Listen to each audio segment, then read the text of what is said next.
Breaking లో చూస్తున్నాం. Tollywood film chamber సంచలన నిర్ణయం తీసుకుంది. ఇకపై ఎలాంటి షూటింగ్లు జరపొద్దని నిర్ణయించింది.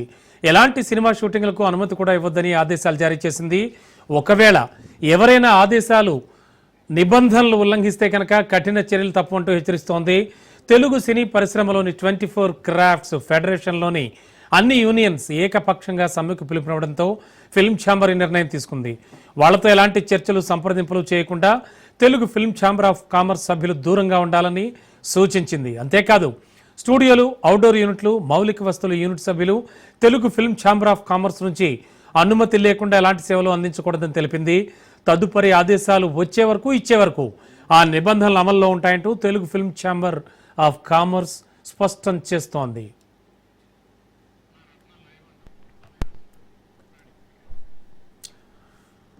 ఇదే అంశానికి సంబంధించి లేటెస్ట్ ఇన్ఫో అందించడానికి మా కరెస్పాండెంట్ రత్న కుమార్ సిద్ధంగా ఉన్నారు. రత్న, ఈ టాలీవుడ్ ఫిల్మ్ ఛాంబర్ తీసుకున్నటువంటి నిర్ణయానికి సంబంధించి ఎలాంటి ఎఫెక్ట్స్ పడేటువంటి ఛాన్స్ ఉంది అండ్ దీనిపై ఎలాంటి రియాక్షన్స్ వస్తున్నాయి? ఒక రకంగా సంచలన నిర్ణయం చెప్పాలి. ఇప్పటికే గత 5 రోజుల నుంచి ఫిలిం ఫెడరేషన్ యూనియన్ సభ్యులు నిరసన బాట పట్టారు. సినీ కార్మికులు పూర్తిగా తమ విధులను ఆపివేస్తూ తమ యొక్క వేతనాలను 30% పెంచాలి, పెంచినటువంటి వేతనాలను ఇమ్మీడియట్గా ఆ రోజు పనిచేసిన కార్మికుడికి సాయంత్రం పని పూర్తయిన వెంటనే అందించాలి. ఇది వాళ్ళు ప్రధానంగా చేసినటువంటి డిమాండ్. 5 రోజుల నుంచి ఇదే మాట మీద ఉన్నారు. ఖచ్చితంగా వేతనాలను పెంచాల్సిందే, పెంచినటువంటి వేతనాలను అదే రోజు ఆ కార్మికుడికి అందించాలనేటువంటి విషయాలను తెలియజేస్తూ కూడా సమ్మెబాట పట్టారు.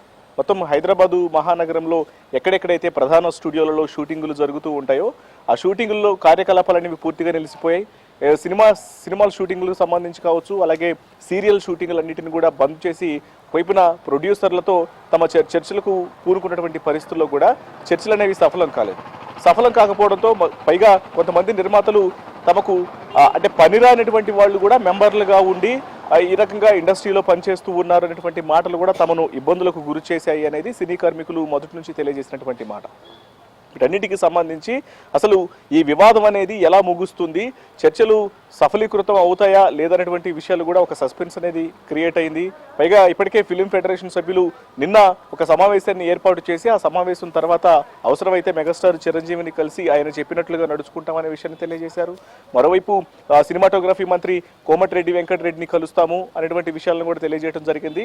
అసలు తమకు ఫిలిం డెవలప్మెంట్ కార్పొరేషన్ చైర్మన్గా ఉన్న దిల్ రాజు ఏం న్యాయం చేస్తారో ఆయన్ని సంప్రదిస్తాము అనేటువంటి విషయాలను కూడా ఫిలిం ఫెడరేషన్ యూనియన్ సభ్యులు తెలియజేశారు. ఈ క్రమంలోనే ఒకవైపున ఈ ప్రాసెస్ అనేది ఇలా కంటిన్యూ అవుతూ ఒకవైపున సమ్మె కొనసాగుతూ ఉండగానే ఇప్పుడు ఒక్కసారిగా ఫిలిం ఛాంబర్ ఆఫ్ కామర్స్ సభ్యులు ఒక స్పష్టమైనటువంటి ప్రకటనను ఇవ్వడం జరిగింది. వాళ్ళందరికీ షాక్ ఇస్తూ కొన్ని కీలక ఆదేశాలను జారీ చేశారు. అసలు సినీ కార్మికులు ఆ విభాగాలకు సంబంధించినటువంటి యూనియన్లు సభ్యులందరూ కూడా ఏకపక్షంగా నిర్ణయం తీసుకున్నారు.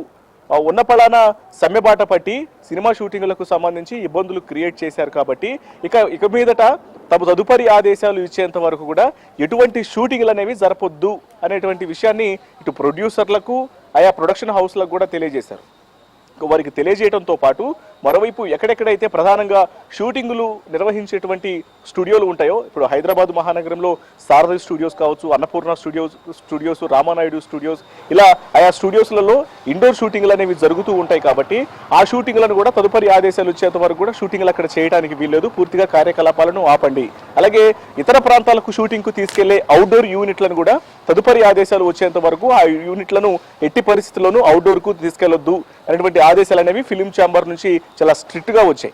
సో దీన్ని బట్టి ఖచ్చితంగా సినిమా కార్మికులు చేస్తున్నటువంటి సమ్మెను వీళ్ళు ఆగ్రహం చెంది ఖచ్చితంగా వాళ్లకు తగిన అంటే గుణపాఠం చెప్పాలన్నటువంటి నిర్ణయంతోనే ఈ రకమైనటువంటి చర్యలకు పూనుకున్నారు అనేది చాలా స్పష్టంగా తెలుస్తుంది. అంటే వాళ్ళు ఎప్పుడైతే షూటింగ్లను అంటే పనులను బంద్ చేస్తూ షూటింగ్లు జరగకుండా ఈ రకమైనటువంటి నిర్ణయం తీసుకున్నారో దానికి బదులుగా ఇలా పూర్తిగా షూటింగ్లు ఆపేసి తదుపరి ఆదేశాలు ఇచ్చేంత వరకు కూడా ఎటువంటి షూటింగ్ అనేది జరగడానికి లేదు. అవుట్డోర్ యూనిట్లు వెళ్లకుండా మరోవైపున వివిధ స్టూడియోలు కూడా సినిమా షూటింగ్లను జరపకుండా ఈ రకమైనటువంటి ఆదేశాలు ఇవ్వడం అనేది దానికి కౌంటర్ గానే భావించాల్సినటువంటి పరిస్థితి ఏర్పడింది.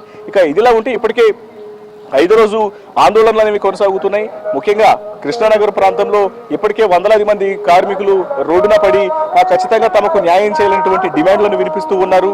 మరోవైపు చిత్రపురి కాలనీలో రోజువారీ పనులు చేసుకునేటువంటి కార్మికులు ఎవరైతే ఉంటారో సినీ కార్మికులు, జూనియర్ ఆర్టిస్టులు కావచ్చు, షూటింగ్లకు వెళ్లే వాళ్ళందరూ కూడా అక్కడకు తమకు పనుల కారణంగా ఇబ్బందులు ఎదుర్కొంటున్నామనేటువంటి విషయాన్ని కూడా తెలియజేసినటువంటి పరిస్థితి ఉంది. Okay, thank you Ratna.